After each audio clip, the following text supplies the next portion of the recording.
Өнөөдрийн мэнд хүргэе.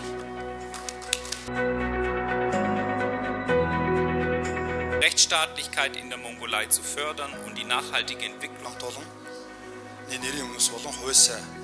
Эрх зүйн салбарт үнэтэй хөнөмөр оруулж ирсэн арилжааны үйл тогтоомжийг шинжилж, бизнес ту бизнес харилцааг Монгол улсад хөгжүүлэх.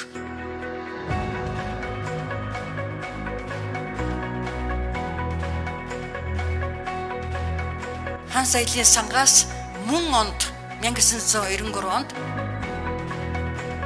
Бүгдүүнд нь толтлог хөргөж ингэж ажиллаж байсан. Би манай Nach dem Abitur studierte Seidel ab 1900. бодтойгоор одоо хүчлэгдсэн боловч Дурслаг судалгаа ажлыг Герман улсаас тус цаг бидэнд үзүүлсэн гэдгийг би юуны өмнө онцлон тэмдэглэж байна.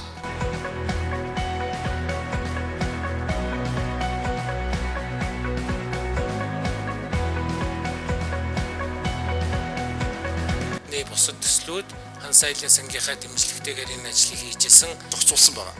Татвар ногд татврын объектыг доктор Янжаа Орлоо бас илтгэл тавьж байгаа. Профессор Сарантуя багш маань бол багш хүний нүдээр Монгол Улсын их сургуулийн хувь зүйн сургуулийн дэргэд Герман, Европын эрх зүйн төв байгуулагдах ийм одоо ёслолыг бүгдээрээ гэрч болж харах нэ. Das Recht in der Mongolei und den Rechtsaustausch zwischen Deutschland und der Mongolei voranzubringen.